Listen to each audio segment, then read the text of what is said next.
So you step into your favorite yoga class, right? And you hear you're taking part in this ancient 2,000-year-old tradition.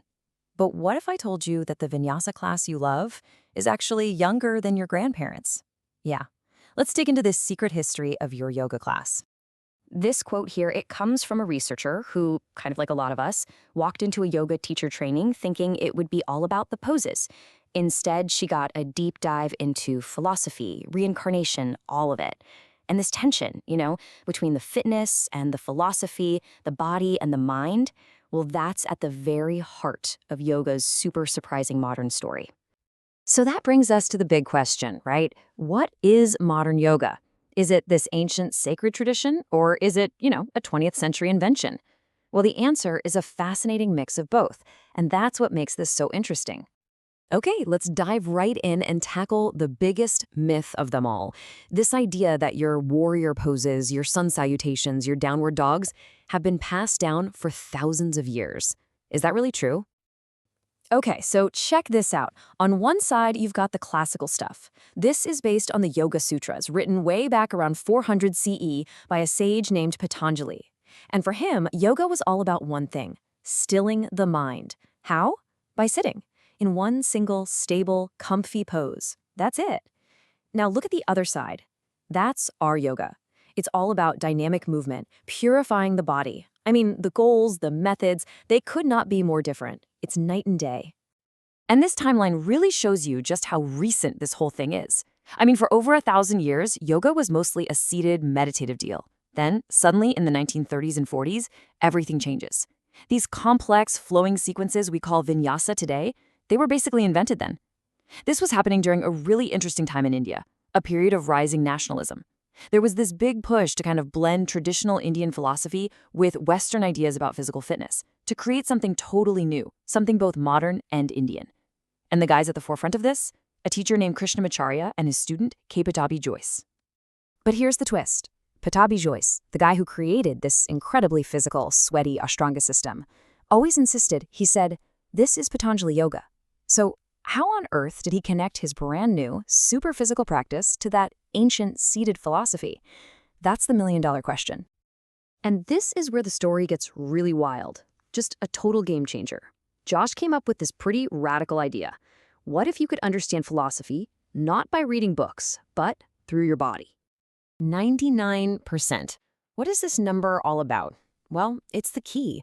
It's the key to understanding maybe the single biggest shift in the history of yoga. Here it is, Joyce's famous motto: yoga is 99% practice, 1% theory. What he was really arguing for is something called orthopraxy. Basically, the idea that what you do is way more important than what you believe.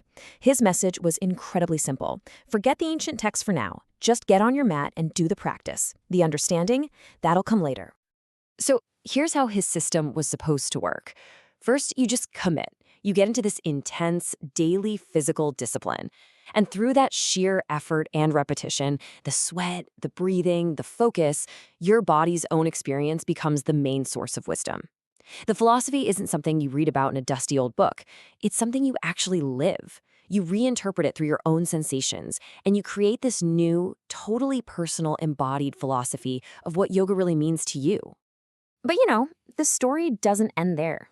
In just the last few decades, even Jaya's practice first method has gone through its own massive evolution. The whole idea of enduring pain, of pushing through, has really given way to something else: listening to your body, guided by modern science.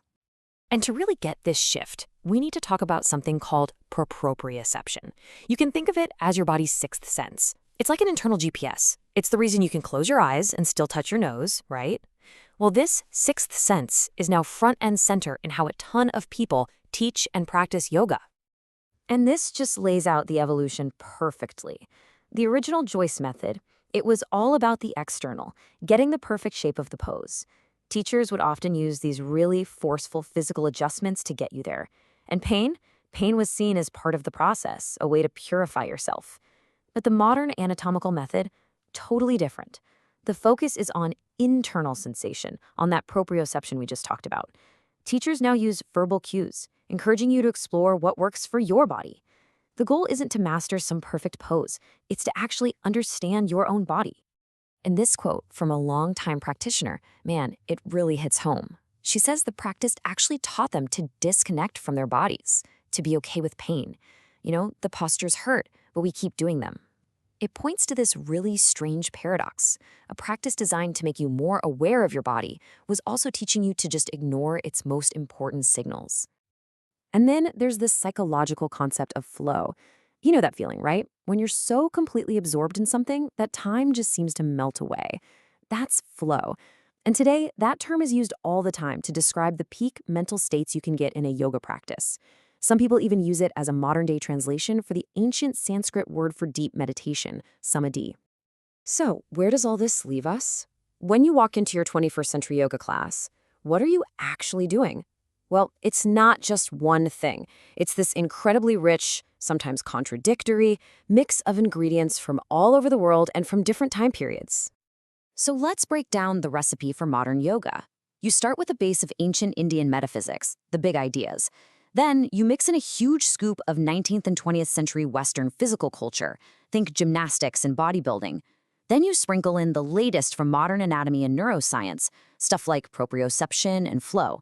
And you stir it all together in our modern culture of wellness, self-help, and, self-optimization.